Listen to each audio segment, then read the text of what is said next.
Very pleasant good morning to each one of you. I arrived safely last evening. I traveled the whole way from Bowling Green, Kentucky to Steele, Missouri in rain. It was a mess. But I arrived safely, happy to be with you today. It gives me the opportunity once again to say thank you for the prayers that you word on my behalf in my travels. Thank you from time that you have had fellowship with me. And I'm happy this morning to share a few pictures with you of some of the things that have been happening for this year. And I need you to understand, for every picture that I show you, there's another couple of hundred in the computer that I won't get to show you. And for every story that I tell you, there's another 100 stories that I won't be able to tell you. But I'm going to try to just give you a sampling as to what's happening in the Lord's work around the world. And hopefully this will cause you to be very appreciative of what you have and the opportunities that are abundant for us here in this area. Now I want you to just look at the world map for just a moment. I don't remember when I was here the last time whether I threw these figures out at you or not. The United States of America has less than 5% of the world population.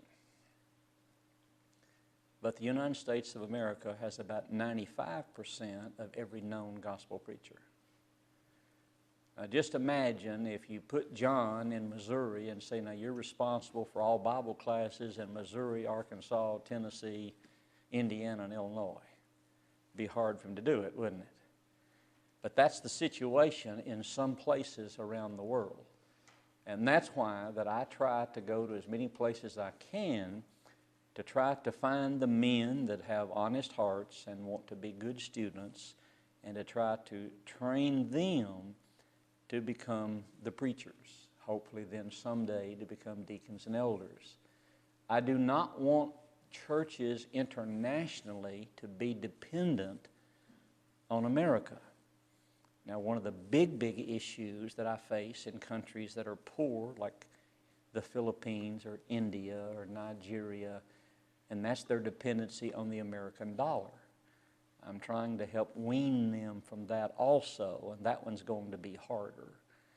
And I'll have more to say about that as we go along.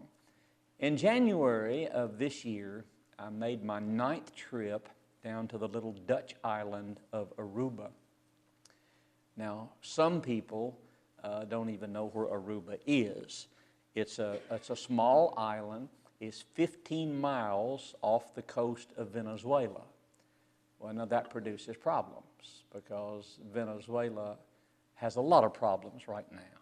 And one of the big problems is drugs, and another problem is prostitution, and another problem is they have such an evil dictatorship right now in Venezuela.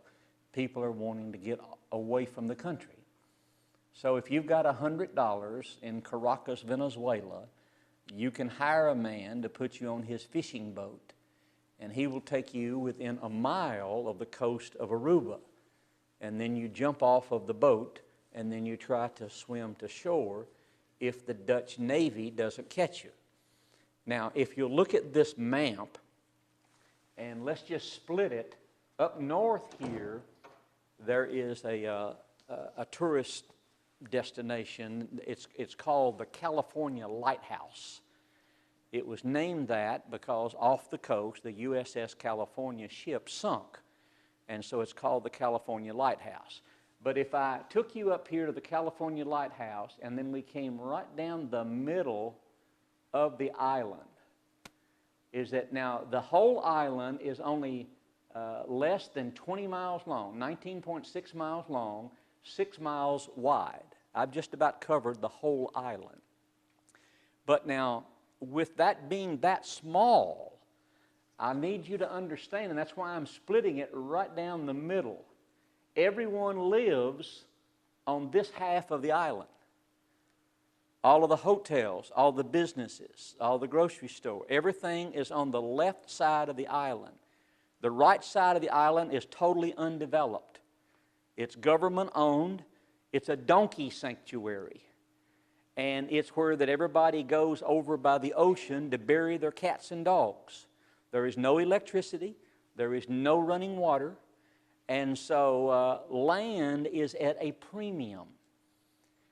Now here's something else that's unusual. I need to someday sit down and do a little bit more research. But so far what I have found, there may be an exception, but as I speak this morning, I'm going to go ahead and say that what I have found so far, Aruba is the only country that I know that does not have a river. So what are they going to do for water? Well, they have a water refinery. I was able to visit, go inside, take a tour. So they take the salt water and run it through a process to try to make it where you can drink it. For the average family on the island of Aruba, their monthly water bill is higher than my monthly electric bill. Water is at a premium. Now, Aruba first got its wealth through gold, and then they ran out of gold. This is the old abandoned gold mine.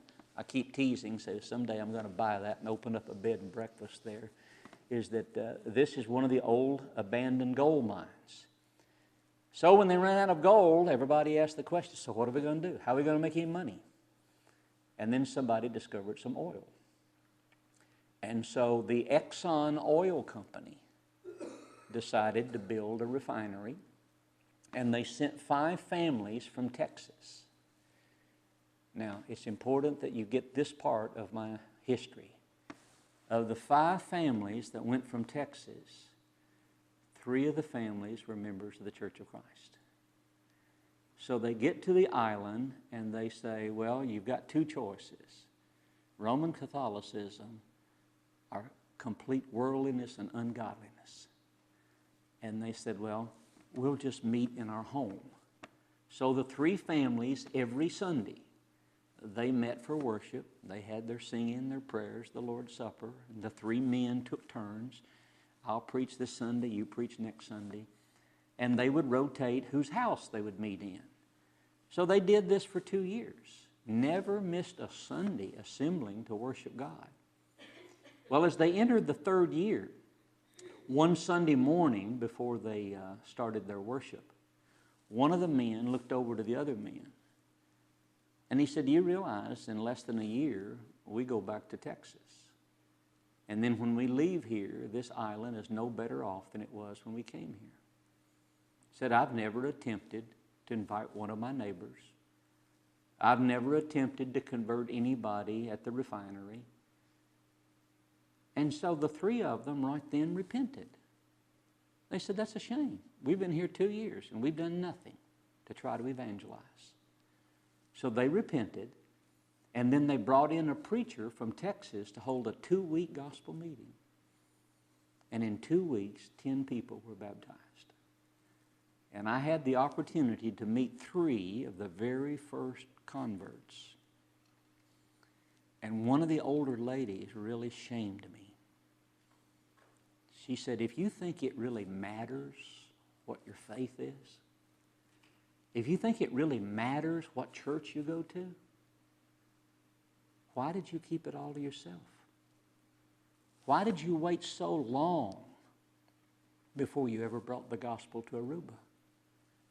She said, as soon as I heard it, I thought, well, that's what the Bible says. That's simple enough. I want to obey that. She said, if you'd have told me that 25 years ago, look how long I could have been a Christian. And the sad thing is, brothers and sisters, there's places still like that all over the world where that we've never taken the gospel. So, in just a moment, I'm going to show you the result of this oil refinery. Well, when the oil started getting weaker, then the 3rd way of making money is tourism. And so on that left-hand side of the island, they have built Holiday Inn, and they've built the Hyatt, and they've built the Hilton, and they've built all kinds of 5-star resorts, some of them all-inclusive. And so basically that's how they're making their money today. Now, the reason that I have been invited year after year, and the reason I always use January or February to go, it's based upon the Catholic calendar as to when that. You're familiar with New Orleans having Mardi Gras, and you're familiar with Rio de Janeiro having the Carnival. Those look like a Sunday school picnic compared to the island of Aruba. Because, let me repeat, it's owned by the Dutch government. Now, if you've heard or seen on television about Amsterdam, they've legalized all kinds of drugs. They have legalized prostitution. The government of Aruba brings prostitutes to the island on a 6-month contract. And then they'll ship them out, bring in a new supply of girls. So during this carnival season, they have nighttime parades for about a week. They have one night, it's called see-through lingerie night. They have another night that people are actually sinning in fornication on the floats. Drugs are rampant. You have a bunch of perverts that have some kind of a ring with a needle on it that they'll dip it in some kind of a drug, and if they come up and tap you on the shoulder and that needle pricks you, then you pass out. Well, 9 months after Carnival, the hospital is full of young teenage girls having babies, and they have no idea how they got pregnant. So I help trying to keep the teenagers off the streets. And so we literally lock the teenagers in the church building. So those 2 rooms, the girls will sleep over there, and the boys will sleep over here. And we have Bible classes all day.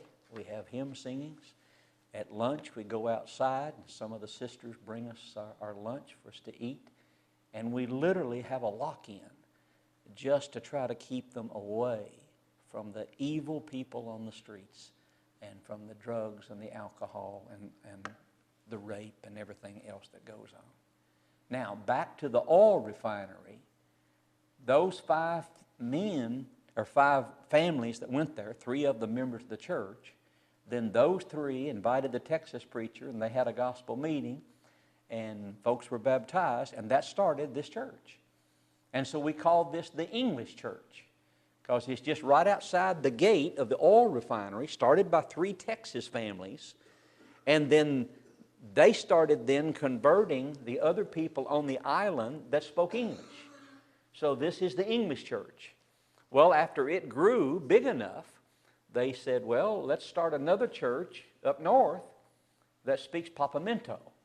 Now, Papiamento is a mixture of Dutch, Spanish, and Cajun. It's a strange language. And so now there is a Papiamento church, and this is their building. And so I preach for both of these churches when I go down there.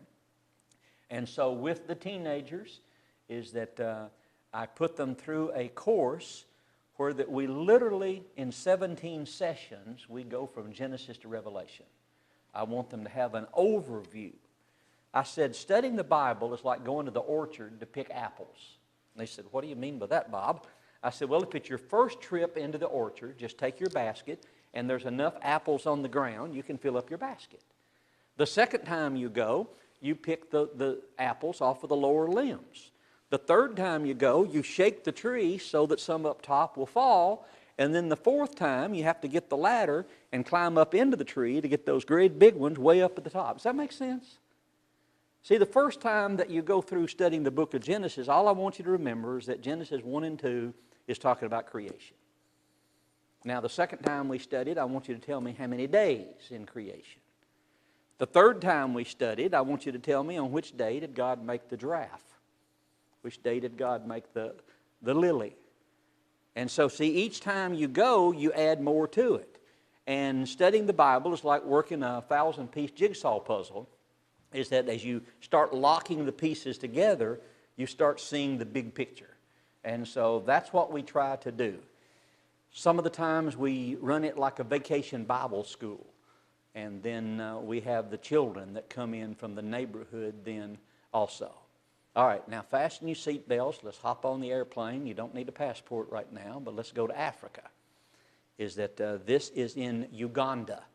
And so I've tried to put up the map so that you can identify, so you can see up here is Ethiopia, here is Kenya, here is Tanzania, here is Rwanda, here is the Democratic Republic of the Congo, and here's the South Sudan.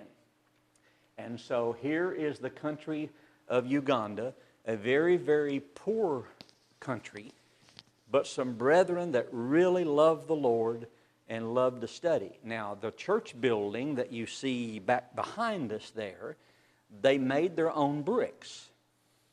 They're made out of elephant dung, and but it's sturdy, and so that gives them a place to assemble. This is inside the building.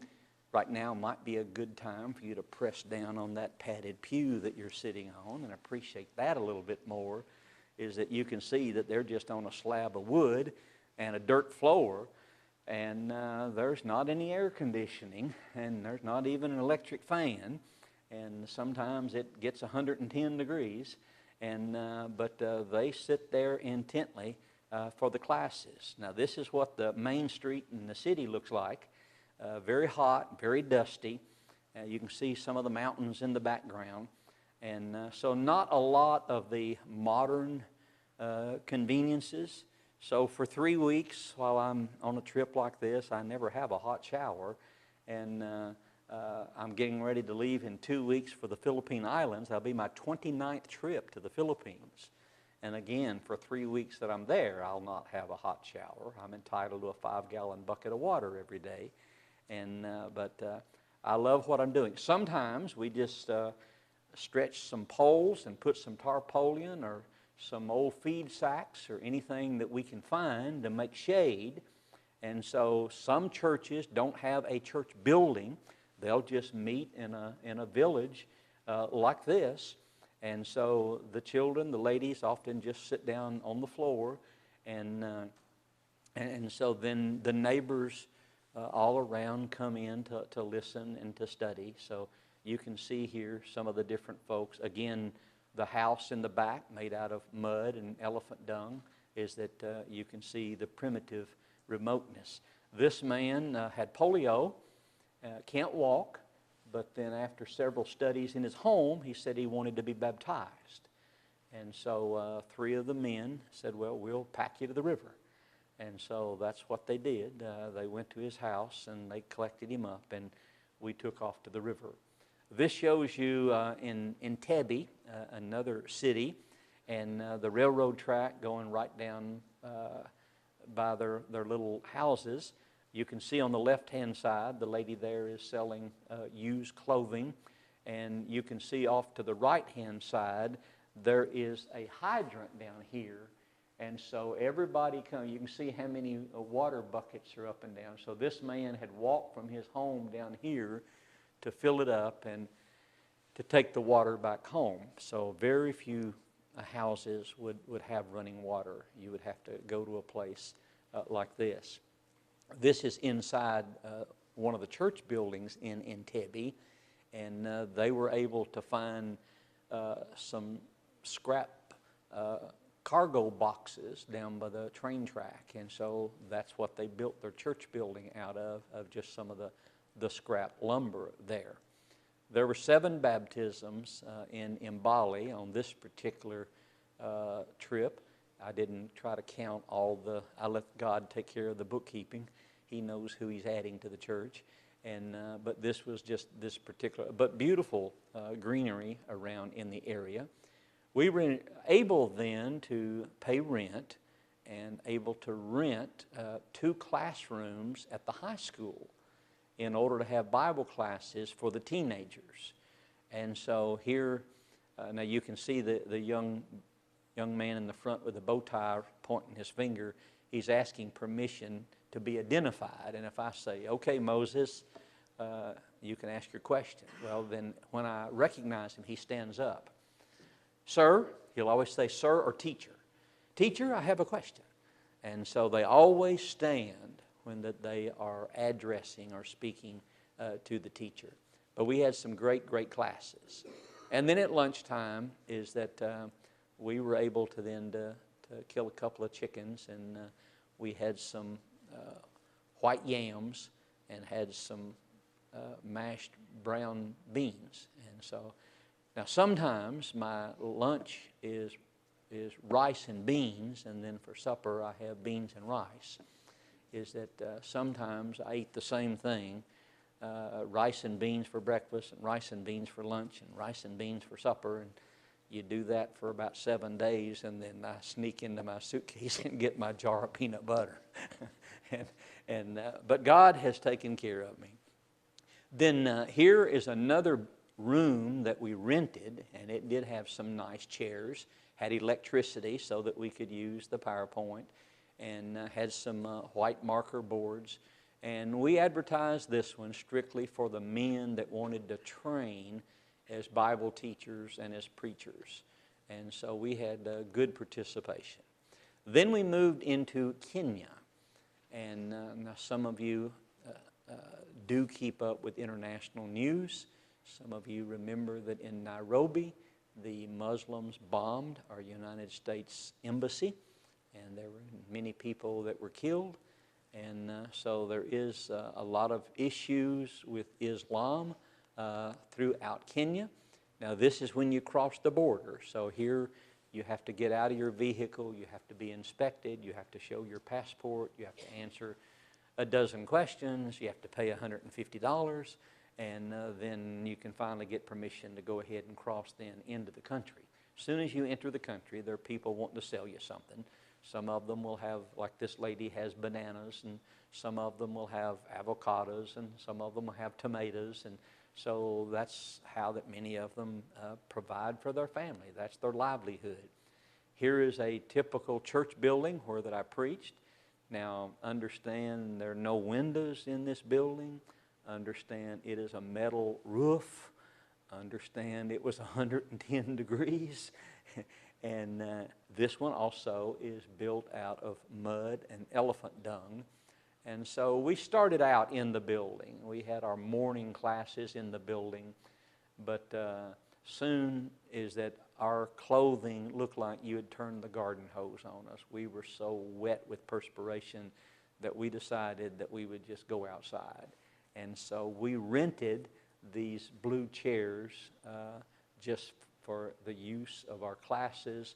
And so we this is 2 different locations. Back it up there again. This is in Tingola, and this is in Mumais. And so both of these is that we rented the chairs, and we tried to find a little bit of shade and enjoyed the breeze coming through. This is one of my exciting days, is that I was invited to come to the high school. Now this happened to be on a Saturday. Now why are students at school on Saturday? Because Monday they're going to start their exams. So they come Thursday, Friday, and Saturday, and they live at the school. It's very important to them to get an education. It's very important to make good grades. And so they have 3 days where that they just live together in the classroom, and they study, and they study, and they study, and they study. But the schoolmaster, who we would call the principal said that they needed to take a break. They have been there, this is their 3rd day, and they needed a break, and so he invited me to come in and teach a Bible class. And they were very, very attentive. They stood up, they sang the national anthem, they asked me to lead a prayer, and then I taught the Bible class for them. And so it was a great, you might look at the young ladies. You don't see any long hair, do you? Many of them cannot afford to borrow soap. Many of them have never had a bottle of shampoo. And so they just choose to shave their head just so that they can stick their head under a water hydrant somewhere and wash themselves that way. This is my little buddy. He had never seen a white man before. And So when I was up preaching, he would often break loose from Mommy and come running up to me and grab hold of my pants. And so there was once that I tried to preach holding him in my left arm and then turning my Bible with the right hand. And then when I would finish preaching and go sit down, and then Jack would take his turn preaching, is that he would come and run and sit in my lap. And then he eventually went to sleep in my lap during one of the services. We moved then into Mozambique. And oh, what an unusual story I can tell you here. In 1925, 2 American missionaries visited Mozambique. And the response was great. There were almost 50 people that were baptized in that time period. Now let me repeat, 1925. And what year is this? 2018? There's been no preacher to go back since 1925. Many of the original Christians are gone. And the new ones that they converted, they didn't know a whole lot to teach them. So they taught them that you need to be baptized for the remission of your sins. They taught them that you need to worship on Sunday instead of Saturday. But there's a lot of the other stuff that they didn't know. Well, we're supposed to have the Lord's Supper. Well, what's that? So they were confused. And so I get there and start asking questions. And I said, well, how often do you have the Lord's Supper? They said, twice a month. I said, well, what do you eat and what do you drink? And they sort of laughed. I said, well, that's where we're divided. I said, we know it's supposed to be from the vine, but this guy thinks it's supposed to be tomato vine, and this guy thinks it's supposed to be watermelon vine. And so I found a little bit of everything. One place where I went, they were drinking Coca-Cola. Another place was drinking water. They just didn't understand. They had allowed the introduction of instrumental music. They were bringing in choreography and dancing. And so they'd say, well, now we're going to start our worship, and the teenage boys are going to entertain us first. And then the women's choir is going to come up. And I had so many issues to have to deal with. Now, how did I get the invitation? Through a man that found my name on the internet. And he started asking questions. He said, well, I'm a preacher for the Church of Christ. I said, oh, is that right? I said, how many churches of Christ are there? He said, oh, we have over 200. He said, I'm the regional pastor. I said, I don't know what that is. He said, what do you mean? I said, I've never read that in the Bible. So we studied about the organization of the church. We read Philippians 1:1. You've got members, you've got deacons, you've got elders. He said, we're wrong. And I showed him that churches were independent, is that there's not one person in this church that has authority or control over this other church. He said, well, then I need to resign. He said, I want to do what God wants me to do. He said, I wonder how many other things we're wrong on. And so we started studying instrumental music. He said, well, we need to quit that. And that's when he started begging me, Bob, can you come over here and help us, straighten us out? Oh, brothers and sisters, when I got there, they pulled out a 3-ring binder because all of their Bible classes, when they'd get to something that they didn't know, they'd say, write it down, we'll ask Bob. And so I get there, and they just pulled it. So we just went down the list one by one. And they read in Romans 16 about calling for the elders and anointing with oil. Now, is that olive oil? Is that motor oil? And what's the purpose of it? So one question after, and I'll tell you what, I don't want to embarrass any of you, but I had questions asked that I've never been asked anywhere else in the world. You know, is it okay for women to sit beside men?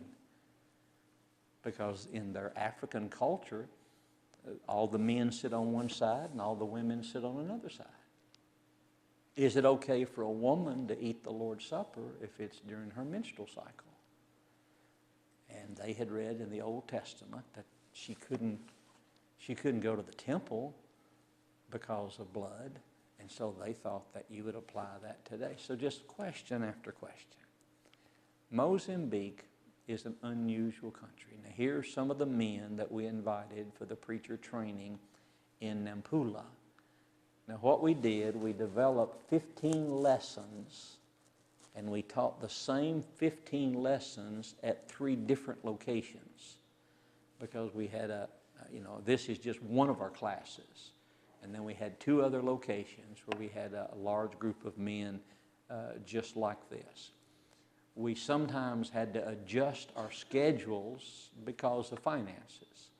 Is that here I was able to rent a school that belonged to some denominational group, and so we were able to use the classrooms inside here. And that way everyone had chairs, and we had electricity. I could use PowerPoint. We had 3 chalkboards that we could use, and so we were able to get good participation here. I had to hire some women that were not Christians to do the cooking for us. So they're preparing the lunch while that I'm in the room here with all the men. So you can see how many chickens that they had killed. And sometimes you have fried chicken, and sometimes you have chicken foot soup. If you like the chicken foot soup, then you can, after you eat your soup, you can use the toenails to clean your teeth out with. I sort of asked for another helping of rice, and I skipped on the chicken feet. Here's the typical streets in Nampula. You're constantly having riots. You're constantly having somebody burning something. The streets are filthy, and trash is everywhere, and it's almost like riding a roller coaster. This picture doesn't do justice in really showing you how deep those humps are. That's a typical city street of just going up and down, up and down, up and down. And then here is a new area out in a village that they have been able to finally then, as the contribution allows them, they'll buy a dozen concrete blocks and then build that part of the wall, and then save up some more of their contribution, buy some more, and then they finally got the building finished and have a roof on it. But again, it's a steel roof, so it sure gets hot inside. I don't know what has caused so much of the disease in this area. It might be because of lack of good food. It could be because of if you're just eating rice, you're not getting many minerals, you're not getting any protein, you're not getting many of the vitamins that you need.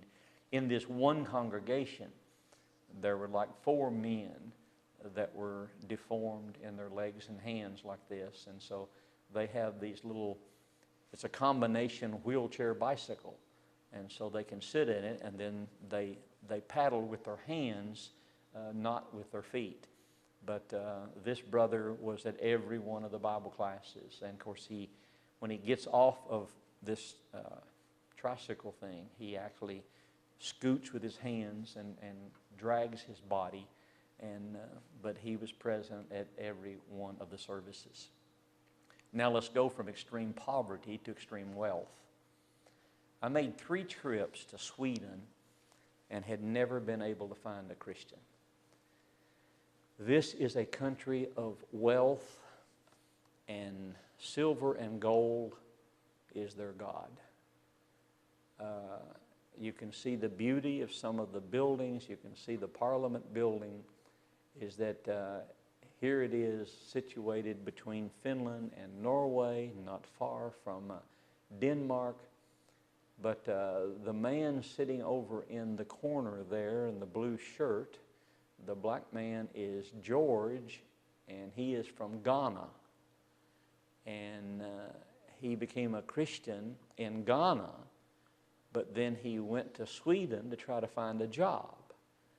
Now, after getting there, he found Gabrielle, and they fell in love, and they got married. Now, they are as opposite can be. You put the 2 of them side by side, and George from Ghana is about as short man can be. and about as black as a black man can be. And Gabrielle stands about 18 inches taller than him with that long, long blonde hair and that white skin. And but then that's one of their children there in front of the computer. And then the couple that's standing in the back, they are from Venezuela that are trying to immigrate to Sweden if they can ever get permission. They can possibly make more in 1 week than they could probably make in a salary for 6 months in Venezuela. And so they're hoping they can, but they're members of the church. The young boy sitting at the end, he and his mommy are now in Sweden. They are also from Ghana. This is where the church meets on Sunday. Their collection is usually enough that they can pay for the rent for a room at this building for Sunday morning only. They don't have enough money for other days. So a Tuesday night and a Saturday night Bible class is held in George and Gabrielle's home.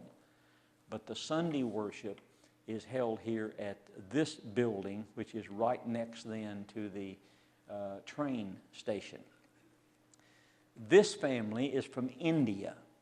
He is in the medical profession. He teaches medical school, and then his wife is a social worker. But I have to tell you a very unusual story. Their two precious daughters, and I fell in love with them and enjoyed spending time with them. The girls try to excel in the public school. And one day, the teacher just at random asked a question. Said, I need, for all you students to listen to me now, said, I need to know, do any of your parents ever discipline you? And so one of the girls raised her hand, and the teacher says, well, in what fashion? And she says, well, if I don't do my homework, I don't get to watch any TV. Well, the teacher wrote that down, turned it into the principal. The principal turned it into the police, and the police called him into the courthouse. And they said, this is your first warning. If there's ever a second attempt of you disciplining your children, we'll take them away from you. Now that's social government. You're not allowed to tell your children no. If a 12-year-old says, I want to start smoking marijuana, you can't tell them no. If a 14-year-old girl comes home with her boyfriend and says, we're going to the bedroom, you can't tell her no. If the child says, I'm not going to come home tonight, well, where are you going? It's none of your business. You cannot discipline in a socialist government. And so this is the issue in Sweden. In just a moment, I'll show you in Belgium. The preacher there has already had his first warning. And the government says one more time, and we'll take the children away from you. You can't tell your children you have to go to bed at 10 o'clock. You can't tell your children you have to go with us for worship on Sunday. You can't tell your children how to dress. You can't tell them how to eat. You can't tell them what to do. That is a socialist government. Here was our Sunday morning worship. We had a wide variety internationally. So here's folks from India, here's folks from Ghana, here's folks from Denmark, folks from Sweden. And so this is an international gathering. We then attempted to go out into the public. We went down by the train stations and we tried to pass out literature. Normally, I can go into any country in Africa, the Philippines, wherever, and in 1 hour I can pass out 1,000 tracts. We stayed here about 3 hours, and I think I passed out 2. Is that when they see that it's something religious, they'll step away from you and walk to the other side of the street. I did get a chance to talk to one teenage girl, and she said, I think in America you use the word atheist. That means that you don't believe in God. Don't call me an atheist. I'm not saying that I don't believe in God because I've never thought about there being a God. I'm not saying there's not one. I'm just saying I know nothing about God. Many, many, many of the people in Sweden say, I have never held a Bible. I have never attempted to read a Bible. I've never attempted to listen to a religious discussion. They want to get a big education. They want to get a big job. They want to make big money. They want to live in a big house. As you know, Sweden is where the Nobel Peace Prize comes out of, where they give away millions of dollars every year. Money is their God. Well, then I have made several trips to Belgium to work with this young man, Peter. And again, we have the problem of the social government. Now, the church in Belgium consists of Peter, his mommy, his brother, and the brother's wife, and then the daughter. So that's the whole church. But there again, Peter was called before the court and says, your son answered a question in school today that you discipline. And said, if we ever get another report like that, then we will turn the children over to the government. And you will never be able to see them again. You cannot make these boys. Peter has 3 boys. But now his wife, because of lies from the government, the wife has deserted him. And she has brought a court order that he is never allowed to try to teach the children Bible. He's never allowed to try to take them to church. And so she gets them for 2 weekends, and then he gets them for 2 weekends. But what breaks his heart, the 2 weekends that he has them, is that he's not allowed to take them for worship and for Bible classes. That's what social government will do for you. Well, I hope that gives you a wide variety, a wide idea of some of the things. Now, Lord willing, when I finish my meeting here in Missouri, I go to Indiana for a gospel meeting. We'll get back to Bowling Green on Sunday evening, repack, and then take off on Monday for the Philippines. That will be my 29th trip to the Philippines. I'll be working with 22 different churches. Now, the Philippines just got hit with, a week ago yesterday, a massive, massive typhoon. And thousands of homes were destroyed. Several church buildings were destroyed. 4 of the preachers that I will be working with, I've stayed in their homes before, they've lost all of their crops.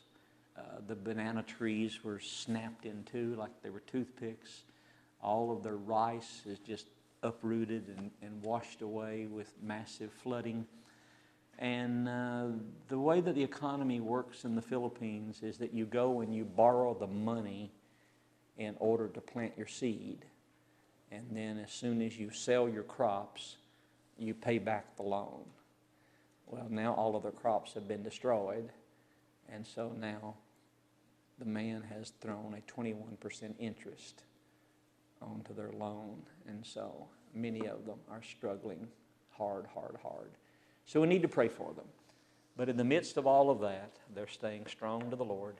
And we're looking forward to a lot of really, really good Bible classes. In one location, we're going to spend the whole day from 8 a.m. until 8 p.m. We're going to study the book of Ephesians.